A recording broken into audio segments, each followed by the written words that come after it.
अस्सलाम वालेकुम dear student. आज हमने डेबिट क्रेडिट के रूल्स करने, तो उसमें फिर हमने आज ज़रा देखना है कि अकाउंट कितने किस्म के होते हैं। फिर उसके बाद हम ज़रा डेबिट क्रेडिट के रूल्स के ऊपर जाएंगे। बेसिकली हमारे पास दो किस्म के अकाउंट्स हैं, अप्रोच कह लें, हम इसको कह सकते हैं। एक तो हमारे पास है ब्रिटिश अप्रोच और एक है अमेरिकन अप्रोच। तो जो ब्रिटिश अप्रोच है उसमें तीन किस्म के अकाउंट होते हैं। एक है ब्रिटिश अप्रोच और एक है हमारी अमेरिकन अप्रोच। ठीक है, ये दो अप्रोचेज़ हैं जिनको हम यूज़ करते हैं बेसिकली, लेकिन ज़्यादातर आजकल हम अमेरिकन अप्रोच को ही फॉलो करते हैं और सब जगह पे तकरीबन अब अमेरिकन अप्रोच ही हमारे पास यहाँ पे फॉलो की जाती है। तो इन दो अप्रोच में क्या डिफरेंस है वो भी हमने डिस्कस करना है और इसके बारे में हमने ज़रा डिटेल से अब देखना भी है। ब्रिटिश अप्रोच में तीन किस्म के अकाउंट होते हैं। एक रियल अकाउंट,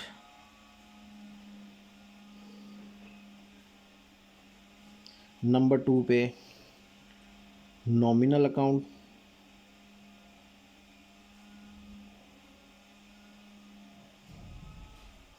नंबर 3 पे पर्सनल अकाउंट।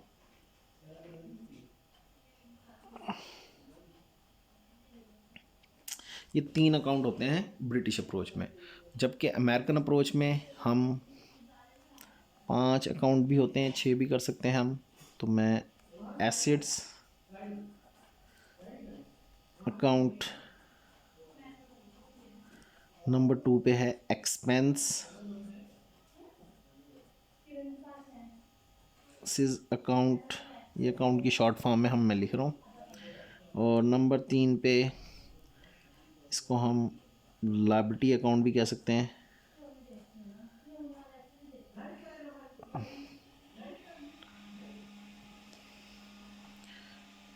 ये लायबिलिटीज़ आ जाती हैं। और नंबर 4 पे रेवेन्यू अकाउंट और नंबर 5 पे कैपिटल अकाउंट। ठीक है, ये हमारे पास बेसिकली 5 अकाउंट हैं। अब इस ज़्यादातर हम अमेरिकन अप्रोच को यूज़ करते हैं, तो अमेरिकन अप्रोच के मुताबिक ही अब हम डेबिट और क्रेडिट के रूल्स को पढ़ेंगे। डेबिट और क्रेडिट के रूल्स हैं क्या चीज़, हमने उसको देखना है। डेबिट क्रेडिट का सबसे पहले तो हम मीनिंग के ऊपर आ जाते हैं। डेबिट क्रेडिट के मीनिंग क्या है, डेबिट क्रेडिट के मीनिंग को हमने ज़रा देखना है। डेबिट क्या है, वैसे इन अकाउंटिंग के अंदर डेबिट का कोई मीनिंग नहीं है, ना ही क्रेडिट का कोई मीनिंग है अकाउंटिंग के अंदर। हाँ, अकाउंटिंग से बाहर चला जाए तो इनके मीनिंग होते हैं। तो सबसे पहले हम आ जाते हैं डेबिट। डेबिट क्या है, तो debit is a left side and credit is a right side.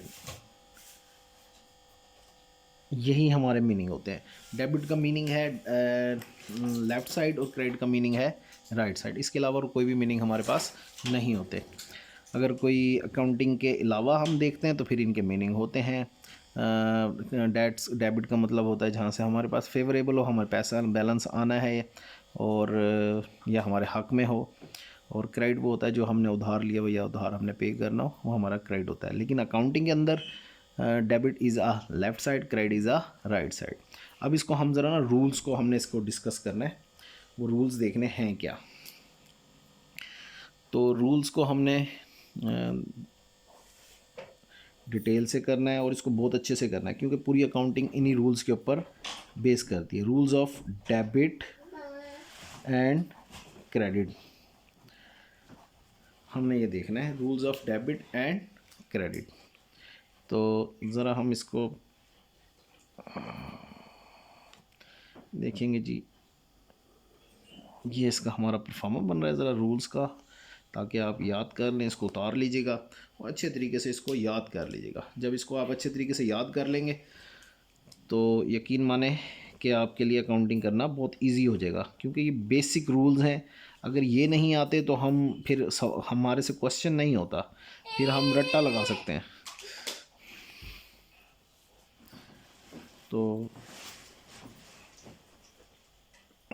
Name of accounts, अब आपको मैंने बताया है कि हमने कौन सी अप्रोच यूज़ करनी है, अमेरिकन अप्रोच यूज़ करनी है। तो उसमें हमारे पास 5 किस्म के अकाउंट होते हैं।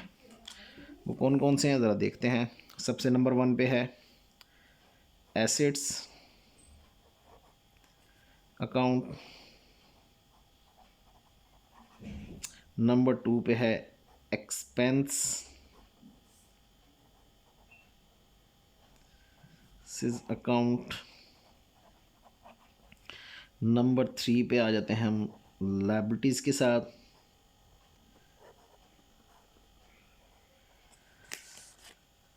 नंबर 4 पे हमारे पास आ जाता है जी रेवेन्यू, और नंबर 5 पे आ जाते हैं हमारे पास कैपिटल। ये बेसिक हमारे पास 6 अकाउंट हैं। अब एसेट्स में इंक्रीज़ करना, इजाफा और एसेट्स में अगर इंक्रीज़ होता है तो हम क्या करते हैं जी, इसको डेबिट करते हैं। एसेट्स में इंक्रीज़ होगा तो क्या करेंगे हम, डेबिट। एक्सपेंस में इंक्रीज़ होता है तो हम क्या करेंगे, डेबिट। और अगर लायबिलिटी में इंक्रीज़ होता है तो हम उसको करते हैं क्रेडिट। रेवेन्यू में इंक्रीज़ होता है तो क्या करते हैं हम, क्रेडिट। कैपिटल में इंक्रीज़ होता है तो हम क्या करते हैं, क्रेडिट। हम इंक्रीज साइड को ये देख लिए हैं। दो में अगर इन एसेट्स और एक्सपेंस में इंक्रीज़ हो रहा है तो डेबिट कर रहे हैं, बाकी लायबिलिटी, रेवेन्यू और कैपिटल में इंक्रीज़ होता है तो हम उसको क्रेडिट करते हैं। In other side, in decrease में, एसेट्स में डिक्रीज़ जब होता है तो हम उसको करते हैं क्रेडिट। एक्सपेंस में डिक्रीज़ होता है तो हम इसको भी क्या करते हैं, क्रेडिट करते हैं। लायबिलिटी में डिक्रीज़ होता है तो हम इसको डेबिट कर देते हैं। और रेवेन्यू में डिक्रीज़ होता है तो इसको भी हम क्या करते हैं, डेबिट करते हैं। कैपिटल में भी डिक्रीज़ होता है तो इसको भी हम क्या करते हैं, डेबिट करते हैं। यानी कि इंक्रीज़ का ऑपोजिट होता है डिक्रीज़, यानी कि जो चीज़ इंक्रीज़ में डेबिट हो रही है डिक्रीज़ में वो क्रेडिट हो रही है। तो अगर वन साइड हम याद कर ले तो अदर साइड हमें खुद ब खुद ही याद हो जाती है। तो ये बेसिक रूल्स हैं डेबिट और क्रेडिट के। तो मैंने आपको बता दिया डेबिट का मतलब कोई नहीं होता, debit is a left side, credit is a right side. ये एक सिस्टमेटिक वे है जिसको हम रिकॉर्ड कर रहे होते हैं। तो ये रूल्स हैं हमारे, इन रूल्स के ऊपर अकाउंटिंग को करना होता है। आप कहें कि इन रूल्स को निकाल के हम अकाउंटिंग को समझ लें तो वो नहीं होना, मुश्किल है। इसलिए सबसे पहले आपको ये रूल्स याद करने होंगे। तो आपने सबसे पहले इस चैनल को सब्सक्राइब करना है और बेल आइकन दबा देना है, ताकि अब जब नई वीडियो में हम जर्नल को करेंगे तो वो भी आपके मिल जाए। उसके बाद जितने भी अकाउंटिंग के टॉपिक्स हैं इंशाल्लाह आहिस्ता आहिस्ता वो क्वेश्चन भी मैं करवाता रहूँगा और उसके बारे में डिटेल से बताते भी रहेंगे। और मैं क्लास का भी बताऊँगा ये कौन सी क्लास में ये क्वेश्चन है, कौन सी बुक से हम ये क्वेश्चन करवा रहे हैं, वो क्वेश्चन भी सॉल्व करेंगे। और कोशिश ये होगी कि PDF की फ़ाइल में आपको वो सारे क्वेश्चन मिलते जाएँ। थैंक यू, अल्लाह हाफिज़।